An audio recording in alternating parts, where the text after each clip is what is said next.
오늘은 특별히 우리 교회에서 선교 헌신 주일로 정해서 지키는 주일입니다. 선교 사역만큼 성령의 역사가 필요하기도 하고 또 성령의 역사가 강하게 일어나는 그러한 사역이 없을 것입니다. 그래서 오늘은 선교 주일을 보내면서 또 성령의 역사하심이라는 제목으로 은혜를 나누기 원합니다. 이 말씀을 살펴보고 은혜를 나누는 동안에 선교에 힘쓰시는 그 하나님의 그 마음이 우리 마음 가운데 또 잘 심어지기를 소망합니다. 사람의 삶은 선택의 연속이다라는 말을 많이 들어보셨을 것입니다. 실제로 어떤 학자가 사람들이 하루를 살아가는데 몇 가지의 선택을 하는가 이렇게 쭉 나열하면서 세어봤더니 보통 하루에 사람들이 선택하는 그 선택의 수가 3만 5천 가지에서 5만 가지 정도의 선택을 하면서 살아간다고 합니다. 아침에 눈을 딱 떴을 때 지금 바로 일어날지 조금 더 잘지, 또 일어나서도 무엇을 먼저 할지, 화장실을 먼저 갈지, 물을 먼저 마실지, 기지개를 펼지, 또 어디에 앉을지, 출근할 때 어떤 길로 갈지, 지금 갈지 조금 더 있다가 갈지, 이런 여러 가지 선택들을 의식하든 의식하지 않든 수많은 선택들을 하면서 삶을 이루어 간다라는 것이죠. 그 많은 선택들에는 다 이유가 있습니다. 어떤 선택들은 깊이 생각하고 고민하고 선택하기도 합니다. 그렇지만 또 어떤 선택들은 그런 고민의 과정, 깊이 생각하는 과정 없이 순간적으로 하기도 합니다. 그럼에도 불구하고 모든 선택들에는 다 이유가 있다라는 것이죠. 이전의 경험이라든지 배웠던 것이라든지 아니면 알고 있는 것, 그런 것들에 기반해서 선택을 하기도 하고, 또 중요한 문제 같은 경우는 내가 어디에 더 큰 가치를 두고 있는가, 이 가치관에 기반해서 좋은 선택을 하기도 합니다. 이렇게 수많은 선택을 하면서 삶을 살아가는데 그 중에 어떤 선택은 우리의 삶에 별로 큰 영향을 미치지 않는 것들도 있습니다. 그런데 또 어떤 선택은 순간의 선택이지만 우리의 삶에 아주 큰 영향을 미치는 선택들도 있습니다. 우리의 삶의 방향을 바꾸어 버리기도 하고 앞으로 남은 우리의 삶 자체를 바꾸는 그러한 선택들도 있다라는 것이죠. 우리의 삶에 영향을 미치는 선택들 중에 가장 큰 선택은 무엇일까요? 말씀을 준비하면서 제 안에는 그런 생각이 들었습니다.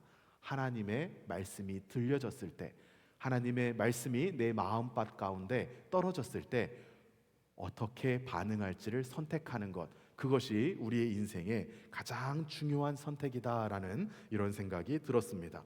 말씀을 들었을 때 어떻게 반응하느냐에 따라서 우리의 신앙과 앞으로의 삶이 달라지기 때문입니다. 그런데 우리는 우리의 힘과 우리의 지혜로 좋은 선택을 할 수가 없습니다. 하나님께서 은혜를 주시지 않으면 우리는 좋은 선택, 올바른 선택을 할 수가 없는 것이죠.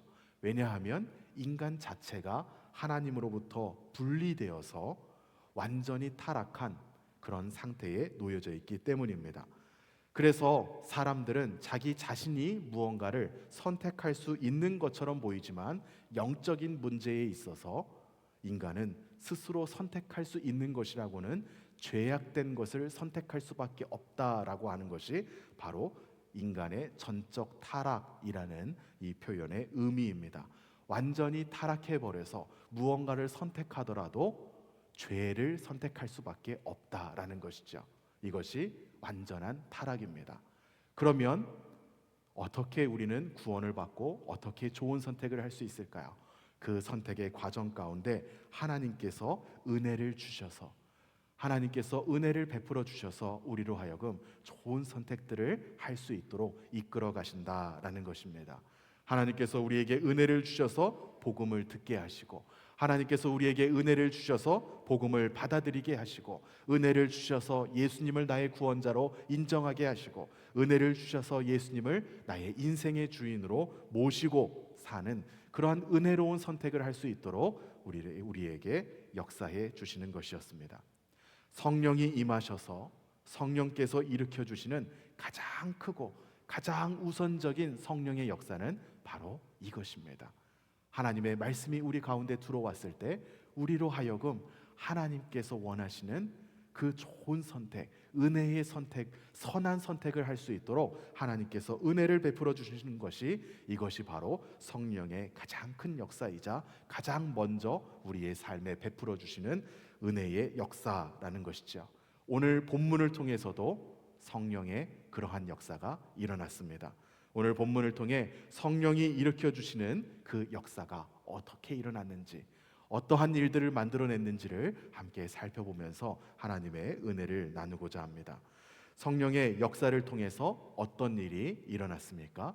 첫 번째로 성령의 역사를 통해서 회심의 영이 충만하게 부어지는 그러한 일이 일어났습니다. 회심의 영이 충만하게 부어졌다라는 것이죠. 예수님께서 약속하신 성령이 임했을 때 먼저 일어난 현상은 무엇이었습니까? 사람들이 성령을 따라 말하면서 이전에 알지 못하던 외국어로 말을 하기 시작했습니다. 그 놀라운 현상을 보고 어떤 사람들은 참 놀랍다 하면서 하나님을 찬양하기도 했지만, 또 어떤 사람들은 그들을 조롱하면서 술에 취했나 보다라고 이렇게 폄하하기도 했습니다. 그리고 그때 베드로와 모든 사도들이 일어나서 한 마음으로 그들을 향하여 하나님의 말씀을 선포합니다. 베드로와 모든 사도들이 일어나서 한 마음으로 하나님의 말씀을 선포한 그 말씀의 내용의 핵심이 무엇이었을까요? 사도행전 2장 36절에 그 핵심이 기록되어 있습니다. 같이 함께 읽어보겠습니다. 시작. 너희가 십자가에 못 박은 이 예수를 하나님이 주와 그리스도가 되게 하셨느니라 하니라. 아멘. 사람들은 예수님을 못 알아보고 너희들은 십자가에 이 예수님을 못 박았지만 하나님께서 그 예수님을 다시 살리셔서 주님과 그리스도이시라는 것을 보여주셨다라는 이 말이죠. 이 말이 선포되었습니다. 그런데 이 말을 들었던 사람들은 누구입니까? 말씀을 기대하고 어떠한 말씀을 주시든지 내가 그 말씀을 내 마음 가운데 품고 하나님의 자녀, 하나님의 백성이 되겠습니다라는 마음을 가진 사람들이 아니었습니다. 성령께서 임하셔서 놀라운 역사가 일어나면서 사람들이 그동안 할 수 없었던 외국어를 말하고 있는 그 상황을 보면서도 술 취했나 보다라고 조롱하고 폄하하던 사람들, 마음이 완전히 닫혀버리고 어떠한 말씀을 전해도 절대 받아들일 것 같지 않은, 그렇게 딱딱하게 굳은 마음을 가지고 있는 그런 사람들을 향해서 선포한 말씀이었습니다. 그렇게 딱딱한 그 마음을 가지고 있는 사람들을 향해서 너희가 예수를 죽였다라고 말하고 있는 것입니다. 그러면 그 말을 들은 사람들이 보일 수 있는 반응은 무엇이었을까요? 우리가 성경의 그 뒤의 이야기를 모른다라고 생각하고 성령의 역사가 일어나도 조롱하면서 비웃고 폄하하던 사람들에게 너희가 예수를 죽인 자다라고 이렇게 이야기했을 때 그들이 보일 수 있는 반응은 죄송합니다, 잘못했습니다, 제가 참 가슴이 아프군요, 이런 반응이 아닙니다. 그들이 보일 수 있는 반응은 너무나 자연스럽게 내가 언제 그랬느냐, 나는 예수님을 십자가에 못 박은 적이 없다, 최소한 이런 반응을 해야지 정상입니다. 그러한 것들이 일반적인 사람들의 반응으로 예상되는 것이죠. 나는 그날 그 자리에 있지도 않았고 그때는 이미 유월절 때 일 아니냐, 우리는 지금 오순절을 맞이하고 있는데 갑자기 그 일을 왜 꺼내느냐, 나는 그 자리에서 예수님을 죽이라고 함께 소리친 자들과 함께 있지도 않았다, 어디 큰일 날 소리를 하냐, 누구를 살인자로 만드느냐, 이렇게 따지면서 얼마든지 반항을 할 수 있었습니다. 그런데 성령이 임하셔서 그들에게 역사해 주셨습니다. 성령이 임하셔서 그들에게 은혜를 베풀어 주셨습니다. 아니라고 부인할 수 있는 그들이 어떻게 말을 합니까? 오늘 읽은 우리 본문의 가장 첫 번째 구절 37절 말씀을 같이 한번 읽어보겠습니다. 시작. 그들이 이 말을 듣고 마음에 찔려 베드로와 다른 사도들에게 물어 이르되 형제들아 우리가 어찌할꼬 하거늘. 아멘. 굉장히 놀라운 반응입니다. 그 이전까지, 조금 전까지 하나님의 놀라운 역사가 일어나도 비웃고 조롱하던 그 자들에게 너희들이 예수를 죽인 자다라고 이렇게 선포했는데 그들이 그 말을 듣고 마음에 찔렸다라고 이야기합니다. 마음에 찔린 것뿐만이 아니라 그 다음에 우리가 어찌할꼬라고 이렇게 그 비통한 마음을 사도들에게 고백합니다. 마음에 찔리는 것 누구나 마음에 찔릴 수 있습니다. 그러나 그 다음에 내가 화를 낼지 아니면 그 말씀을 받아들이고 회개를 할지, 이 선택이 순간적인 선택이지만 이 선택에 따라서 사람들의 인생이 달라지고 죽음 이후의 삶까지 달라지는 것을 우리는 많이 볼 수 있습니다. 자신들의 죄를 지적했을 때 그것에 찔려하며 우리가 어찌할꼬라고 회개하게 되는 것은 아무나 할 수 있는 것이 아닙니다. 하나님께서 은혜를 베풀어 주셔야지만, 성령님께서 역사해 주셔야지만 가능한 것이죠. 오늘 우리가 읽은 본문은 사도행전 2장에 있었지만 몇 장을 뒤로 넘어가서 사도행전 7장에 가면 굉장히 비슷한 장면이 한 번 더 등장합니다. 사도행전 2장에서는 베드로가 설교했지만 사도행전 7장에서는 스데반이라고 하는 집사가 선포합니다. 그 내용이 크게 다르지 않았습니다. 스데반 집사가 선포한 그 선포의 내용도 비슷했습니다. 사도행전 7장 52절 말씀에 보면 이렇게 기록되어 있습니다. 이제 너희는 그 의인을 잡아준 자요 살인한 자가 되나니. 듣는 사람들에게 무엇이라고 이야기한 것입니까? 너희가 의인을 잡아주었고 너희가 그를 살인한 자가 되었다라고 이야기한 것이었습니다. 베드로가 선포했던 말과 크게 다르지 않습니다. 그런데 그때 이 스데반 집사의 말을 들었던 사람들은 어떻게 반응했을까요? 7장 54절 말씀을 같이 함께 보겠습니다. 같이 읽습니다. 시작. 그들이 이 말을 듣고 마음에 찔려 그를 향하여 이를 갈거늘. 그들은 스데반을 향하여 이를 갈았다라고 이야기하고 있습니다. 똑같은 말씀이 똑같이 선포되었는데 어떤 사람들은 찔려서 우리가 어찌할꼬라고 회개합니다. 도대체 내가 할 수 있는 것이 없다. 너무나 부끄럽고 너무나 민망하고 도대체 이 감정을 어떻게 해야 될지, 내가 지금 이런 상황에서 어떻게 해야 될지 진짜 모르겠다. 그래서 어찌할꼬라고 하면서 하나님 앞에 회개하는 마음을 가집니다.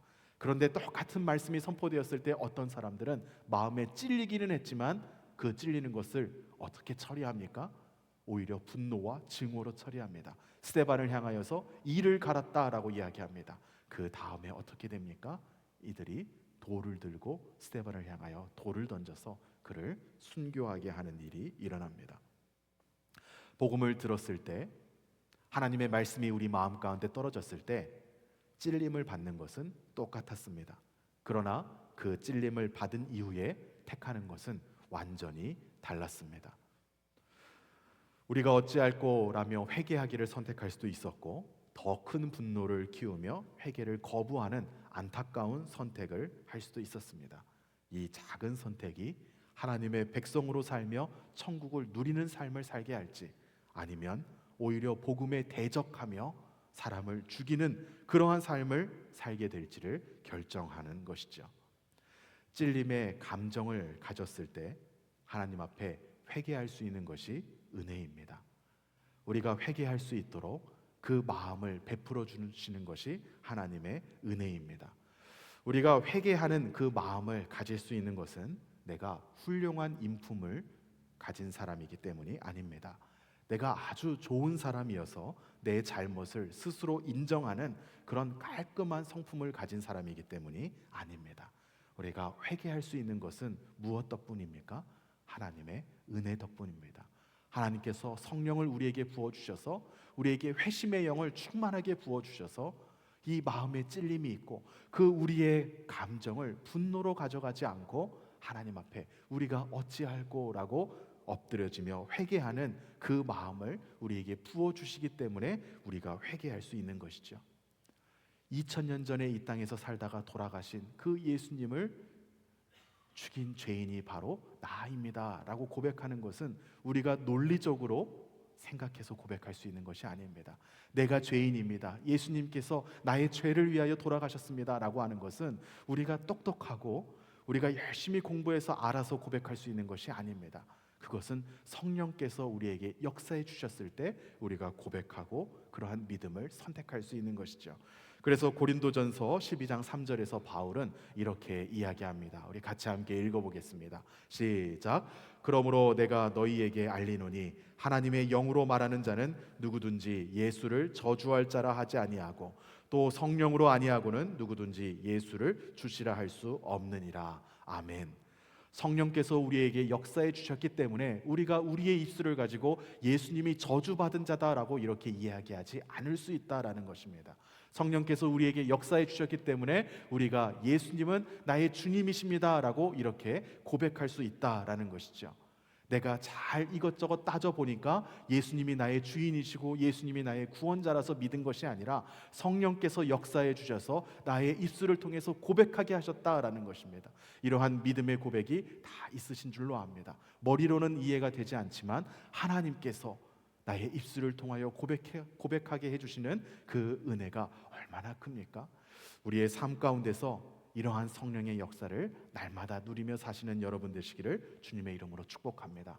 우리의 삶이 또 부족하기도 하고 우리의 마음이 연약하기도 하고 때로는 우리의 믿음이 흔들리기도 해서 어쩔 때는 쓰러질 때도 있습니다. 또 어쩔 때는 또 아픔을 당할 때도 있습니다. 실수할 때도 있습니다. 아주 큰 찔림을 당할 때도 있습니다. 그러나 그럴 때마다 하나님께서 성령을 통해서 우리 안에 역사해 주셔서 찔림의 마음을 주시고 그것을 통하여서 하나님 앞에 회개하는 그 마음을 주셔서 정말 하나님 앞에서 좋은 선택, 영적인 선택을 할 수 있는 그러한 삶을 사는 것이 진정으로 복된 삶인 줄로 믿습니다. 모두 다 그런 삶을 사시기를 주님의 이름으로 축복합니다. 두 번째로 성령의 역사를 통해서 일어난 일은 무엇이었습니까? 성령의 역사를 통해서 일어난 두 번째 일은 예수님의 지상 명령이 실현되기 시작했다라는 것입니다. 예수님께서 마지막으로 제자들에게 말씀하여 주신 그 명령이 실제로 이루어지기 시작했습니다. 베드로가 선포한 말씀을 듣고서 찔려서 우리가 어찌할꼬라고 이렇게 외쳤던 사람들에게 베드로가 무엇이라고 이야기합니까? 사도행전 2장 38절 말씀을 같이 함께 읽어보겠습니다. 시작. 베드로가 이르되 너희가 회개하여 각각 예수 그리스도의 이름으로 침례를 받고 죄사함을 받으라. 아멘. 회개하고 침례를 받고 죄사함을 받으라라고 이야기합니다. 회개하고 침례를 받고 죄사함을 받으라라는 말은 예수님께서 마지막으로 주신 그 지상 명령에 다 들어있는 요소들이었습니다. 마태복음 28장 19절 말씀을 같이 함께 읽어보겠습니다. 시작. 그러므로 너희는 가서 모든 민족을 제자로 삼아 아버지와 아들과 성령의 이름으로 침례를 베풀고. 아멘. 예수님께서 무엇이라고 말씀하셨냐면 가서 모든 민족을 제자로 삼아서 아버지와 아들과 성령의 이름으로 침례를 베풀라라고 말씀하셨습니다. 그렇게 하라고 하신 예수님의 명령이 지금 성령이 임하셔서 역사하시면서 실현되고 있는 것입니다. 복음이 전파되고 그들을 제자로 삼고 그들에게 침례를 베푸는 일은 사람들이 하는 일이 아닙니다. 그것은 성령께서 하시는 일입니다. 성령께서 임하셔서 그들의 마음에 찔림을 주셔야 하고 그 찔림에 회개할 수 있는 그 회심의 영을 부어 주셔야지만 일어나는 일이기 때문입니다. 어떤 선교 사역이라도 어떤 하나님의 사역이라도 우리가 잘하면 그 일이 이루어지고 우리가 열심히 하면 그 일이 이루어지고 반대로 우리가 잘하지 못하고 우리가 건성건성하면 그 일이 이루어지지 않는 것이 아닙니다. 하나님의 일은 하나님께서 성령의 역사를 통하여서 이루어 가시는 그 역사입니다.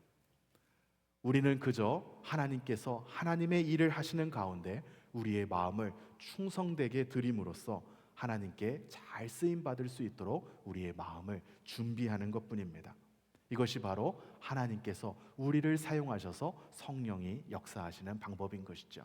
그래서 예수님께서는 제자들에게 마치 제자들이 해야 되는 것처럼 너희들이 이것을 하라라고 명령하셨지만 실제로 그 일을 이루시는 것은 성령님이었습니다.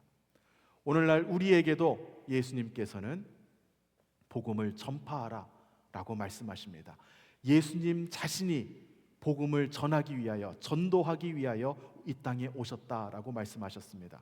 그리고 그 예수님의 삶을 따라서 살아가는 우리도 또 복음을 전파하며 하나님의 나라가 확장되는 그 사역에 열심으로 매달려야 합니다.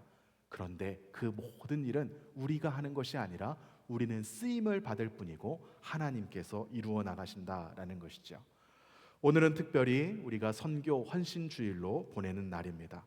모든 민족으로 제자를 삼고 침례를 베풀고 예수님의 가르침을 가르쳐 지키게 하라라고 하신 그 예수님의 마지막 그 지상 명령을 실천하기 위하여서 우리의 마음과 우리의 헌신을 결단하여서 하나님 앞에 올려드리는 날이 바로 오늘입니다.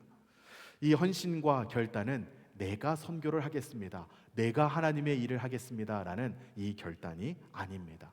하나님께서 나를 사용하실 수 있도록 나의 마음을 하나님 앞에 올려드리겠습니다, 하나님께서 나를 사용하실 수 있도록 나의 마음을 준비하겠습니다 라고 이러한 마음의 결단을 하나님 앞에 올려드리는 것이 바로 오늘 선교 헌신 결단이라는 것이죠. 우리 교회에서는 지금까지 매년 2월 첫째 주를 선교 헌신주일로 지켜왔습니다.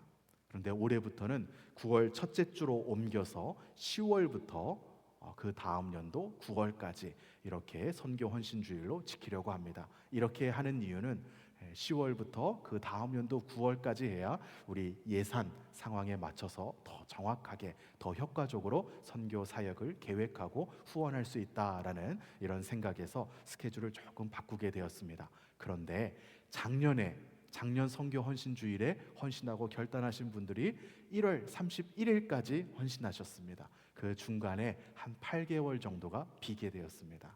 그래서 오늘 이 선교 헌신주일을 통하여서는 오늘 2월부터 올해 9월 30일까지 그때까지 이렇게 우리가 헌신하고 결단하는 그 과정을 하나님 앞에 올려드리려고 합니다.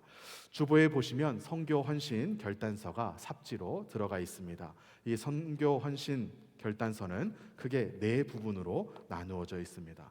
첫 번째는 보내는 선교사가 되겠습니다라고 하는 부분이 있습니다. 이 보내는 선교사가 되겠습니다라는 것은 내가 직접 선교 현장에 들어가서 참여하지는 않더라도 지금 내가 있는 삶의 자리에서 이런 방식으로 그 선교에 참여하고 또 하나님께서 나를 사용하셔서 성령의 역사를 일으키실 수 있도록 이렇게 하겠습니다라는 하나님 앞에 고백입니다. 그래서 제일 처음에 보시면 가장 중요한 이 보내는 선교사로서의 역할이 쓰여져 있습니다. 무엇입니까? 바로 열방을 위한 중보 기도자가 되겠습니다라는 것이죠. 그 선교지에서의 사역은 처음부터 끝까지가 영적인 전쟁입니다. 모든 그 상황들 가운데 가장 중요한 것은 영적으로 그 선교사님이 사단의 공격들 가운데 바로 서서 정말 그 최전선에서 영혼들에게 복음을 전하며 그들에게 하나님 나라를 선포하실 수 있는 사역을 감당하실 수 있도록 우리가 기도로 후원해야 합니다. 그래서 바라기로는 모든 분들이 다 열방을 위한 중보 기도자가 되겠습니다라고 헌신하시기를 소망합니다. 그 다음에는 단기 선교를 지원하는 일에 참여하겠습니다가 있습니다. 내가 직접 단기 선교를 참여하지는 못하지만 그 단기 선교에서 필요한 물품을 후원한다든지 짐을 정리하는 것을 도와준다든지 라이드를 도와준다든지 펀드레이징에 함께 참여한다든지 하나님께서 주시는 마음대로 이러한 일에 참여하는 것을 통하여서 보내는 선교사가 되겠습니다라는 그 마음을 결단하고 올려드리는 것이죠. 그 아랫부분에는 우리가 직접 또 이렇게 저렇게 하지는 못하더라도 또 우리에게 하나님께서 주신 물질로 선교지를 후원하겠습니다라고 결단하는 내용이 있습니다. 이 리스트는 우리 교회에서 물질로 후원하는 선교 사역의 리스트입니다. 첫 번째는 탈북 청년 선교 사역이라고 되어 있는데 이 여호수아 선교사님께서는 북한에서 탈북해서 남한에서 정착해서 살아가고 있는 청년들을 모아서 사역을 하고 계십니다. 자신들이 태어났던 곳을 떠나서 익숙하지 않은 이 남한 사회의 삶에서 참 마음 붙일 곳이 없는 이 젊은 청년들을 모아서 날마다 함께 운동을 하기도 하고 봉사활동을 하기도 하고 더 어려운 이웃들에게 가서 돕는 이런 사역을 하면서 그들의 마음 가운데 하나님의 복음이 전해질 수 있도록 함께하는 그러한 사역을 하고 계십니다. 그 두 번째에 있는 일본 선교 사역은 우리 교회에서 파송한 박규진 선교사님께서 세우신 일본 교회를 후원하는 사역입니다. 이 선교사님은 지난 1월 은퇴하셨습니다. 선교사님은 은퇴하셨지만 그 선교사님의 사역을 통해서 세워진 교회가 남아있고 또 이 선교사님의 사역을 통해서 세워진 후임자가 이 교회를 또 잘 세워나가고 있습니다. 그래서 우리가 파송한 선교사님은 은퇴했지만 그 교회는 그대로 남아있고 또 여전히 도움이 필요하기 때문에 우리가 계속해서 기도하면서 또 물질로 후원해야 합니다. 세 번째로 베트남 선교 사역은 베트남에서는 외국인이 현지인들에게 복음을 전하는 것이 어렵습니다. 그래서 최서우 최사론 선교사님께서는 그곳에 있는 이미 세워져 있는 베트남 현지 베트남인들이 예배드리는 그 교회들을 후원하고 그들을 훈련함으로써 효과적으로 베트남 현지인들을 상대로 복음을 전하면서 교회를 세워갈 수 있는 그런 사역을 감당하고 계십니다. 그리고 필리핀에 계신 김만조 문문숙 선교사님의 사역은 기독 비전학교 그리고 기술학교 등을 통해서 전문인들을 키워내면서 사역을 하고 계십니다. 그렇게 잘 세워진 전문인들 한 분 한 분들을 통해서 이분들을 통해 사회에 복음이 전파될 수 있도록 아주 멀리 내다보고 사역을 하고 계시는 것이죠. 그 이후에 중동사역이라고 되어 있습니다. 이 중동사역이라고 쓸 수밖에 없는 이유는 이 선교사님 부부가 사역하시는 곳은 하이 시큐리티 지역입니다. 그래서 어떤 나라다라고 공개적으로 이렇게 말씀을 못 드리지만 기독교의 뿌리는 있지만 무슬림이 현재 아주 우세한 지역입니다. 그곳에서 기독교인으로서 살아가는 것이 참 쉽지 않은 지역입니다. 그런데 그곳에 선교사로 파송돼서 살아가시면서 사역을 하시는데 정말 많은 열매들이 있습니다.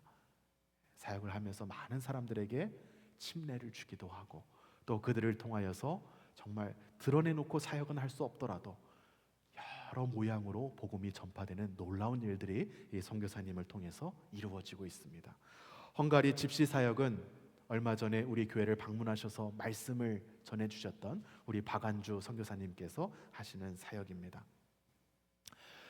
정말 사람으로도 대접받지 못하고 사회에서 소외받는 그 집시들을 품으시면서 그들을 위한 교회를 세워서 그들이 어디 가서도 눈치 보지 않고 하나님을 마음껏 찬양하고 하나님의 말씀 안에서 자라갈 수 있도록 돕는 사역을 하고 계십니다. 쿠바 신학생 장학금 후원이라는 명칭으로 되어 있는 우리 장요셉 장사라 선교사님은 은퇴하시고 나서 선교지로 가셔서 그곳에서 선교 사역을 감당하고 계시는데 신학생들 우리가 한 명에게 후원하겠다라고 생각해서 한 달에 30불을 후원하면 이분들이 그것을 통해서 공부를 하고 또 생활을 할 수 있는 모든 비용이 다 충당되는 정도라고 합니다. 그래서 신학생을 후원하기도 하고 또 이 선교사님은 그곳 가운데 있는 아프리카에서 쿠바로 유학 온 의대생들 이들을 잘 제자 훈련해서 좋은 그리스도인으로 만들어서 아프리카로 다시 돌려보내는 이러한 사역을 하고 계십니다. 과테말라 목회자 성경훈련 사역은 우리 교회에서 또 파송한 남관우 선교사님께서 과테말라에서 하시는 사역입니다. 초반에는 직접적으로 이 과테말라 현지인들을 위한 사역을 하셨지만 지금은 이 선교 사역을 더 효과적으로 하시기 위해서 그 과테말라 현지인으로 세워진 목회자들 그 목회자들을 성경으로 잘 교육시켜서 그들을 통하여서 교회를 세우는 그런 선교 사역을 감당하고 계십니다. 그 밑에 있는 고드라이브 목회 코칭과 GTS 달라스 목회 코칭은 목사님들이 목회를 하시는데 여러 가지 어려움이 있으신 그 목사님들을 코칭으로 도움으로써 그 목사님들이 섬기시는 교회를 세워가는 그러한 선교 사역입니다. 고드라이브 목회 코칭은 미주 전역에 있는 목사님들을 대상으로 하는 선교 사역이고 GTC 달라스 목회 코칭은 이 달라스와 주변 지역에 있는 목사님들을 돕는 선교 사역입니다. 그 이후에 문서 선교 사역이라고 되어 있는데 미주 침례 신문을 통해서 여러 교회들 미주의 한인 침례교회가 800개에서 900개 정도 교회가 있습니다. 그 여러 교회들 중에는 참 어려운 교회도 있고 또 큰 교회도 있지만 이 침례 신문 사역을 통해서 여러 교회의 소식과 이야기를 알리면서 서로가 또 협력할 수 있는 그러한 사역들을 만들어 나가는 문서 선교 사역을 감당하고 있습니다. 그리고 침례교 국내 선교부라고 되어 있고 개척교회 지원 이렇게 되어 있는데 우리 미주 남침례교 한인총회에 국내 선교부라는 부서가 있습니다. 이 국내 선교부에서 하시는 일은 무엇이냐면 어떤 목사님들이 교회를 개척해야 되겠다라는 마음을 하나님께서 부어주시면 그냥 내가 여기다가 교회를 개척하고 싶다라고 해서 그렇게 개척하는 것이 아니라 전략적으로 전략을 세워줍니다. 그 지역에 정말 교회가 필요합니다. 한인들이 있는데 거기에 교회가 없네요. 그렇게 되면 이 목사님을 모셔서 잘 훈련을 합니다. 교회를 개척해서 목회를 해나가실 수 있도록 여러 가지 훈련을 하고 또 교회가 세워지고 난 이후에 이 교회가 잘 자랄 수 있도록 이 목사님을 또 후원하고 그 교회를 후원하는 그런 사역을 종합적으로 감당하는 곳이 바로 이 침례교 국내 선교부입니다. 우리 교회는 세워지고 나서 지금까지 단 한 번도 빼놓지 않고 이 국내 선교부를 통해서 개척교회들을 후원하고 지원하는 사역을 계속해 왔고, 그래서 우리 교단에서도 우리 교회에 아주 감사한 마음을 많이 가지고 있습니다. 여러 곳에 교회가 필요한 곳에 교회를 세우는 일에 대해서 정말 열심으로 함께 해주시는 우리 플라워 마운드 교회와 우리 플라워 마운드 교회의 교인들에게 참 감사하는 그 마음을 가지고 있는 것을 제가 여러 번 들었습니다. 이렇게 해서 우리는 지금 현재 이 정도 선교 사역들에 후원하며 함께 하고 있습니다. 기도하시면서 하나님께서 또 올해 9월까지 우리의 마음을 어디에 두기를 원하시는지 그 마음을 주시는 대로 함께 또 결단하시고 하나님 앞에 헌신하시기를 주님의 이름으로 축복합니다.